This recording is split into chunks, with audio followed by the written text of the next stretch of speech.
அத்தி ஊத்துலையும் பார்த்திங்க அப்படின்னா தண்ணி ரொம்ப கம்மியாக தான் வருது. ஸோ நம்ம அங்கே போகிறது வேஸ்ட்டு தான், ஏன்னா தண்ணி இல்லை.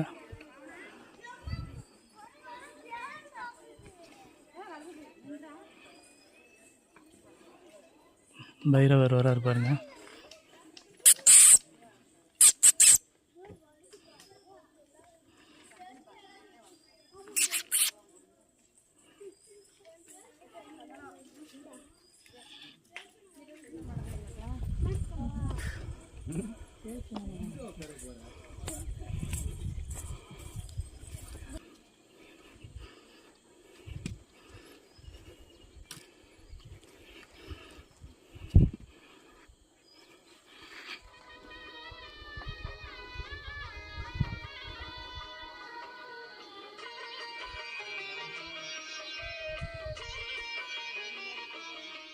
பெருக்கணும், பெருத்து அது பழமாகணும். அந்த பழம் பழுத்து அது சுவையாக மாறி ஒருத்தர் வாயில் பசியாற்றத்துக்கான பொருளாக போகும்போது அவர் தொண்டையில் விற்காமல் இருக்கணும். தொண்டையில் விற்கி அதை அடைக்காமல் இருந்து அது மறுபடியும் அது விதையாக மாறணும். இதுதான் நம்ம ஜீவாவுடைய பரிணாமம். இது ஏதாவது தரப்பட்ட ஒரு அரை மணி நேரம் நடைப்பயணத்துக்கு அப்புறமா நம்ம வந்து கோணத்தலைவாசல் வந்து ரீச் ஆகிடுச்சுங்க. ஆனால் போன தடவை பார்த்ததுக்கும் இந்த தடவை பார்க்குறதுக்கும் உங்களுக்கே தெரியும் எவ்வளோ பட்டு போயிருக்கு அப்படின்னு. ஆனால் மக்கள் கூட்டம் இருக்குதுங்க. சரிங்களா?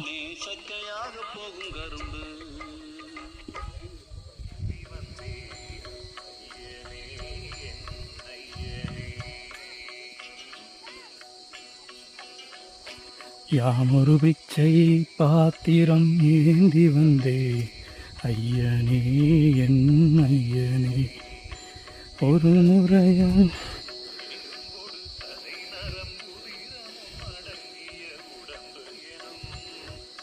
இருந்து பார்க்குறதுக்கு கோணத்தலைவாசலில் மக்கள் ஏறுறது தெளிவாக தெரியுது பாருங்க.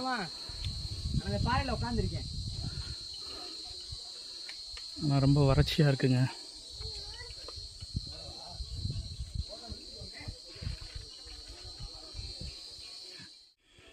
கோணத்தலைவாசல் ஏறி இறங்குனீங்கனாலே இந்த இடத்துல நமக்கு குடிக்கிறதுக்கு தண்ணி இருக்குது. வேறு இடத்துல ஸ்பாட் எதுவும் கிடையாது.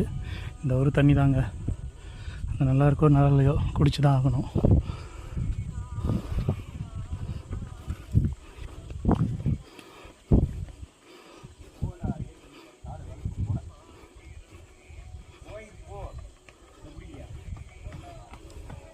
ஸோ அடுத்து பார்க்கக்கூடியது தலவிருச்சம்.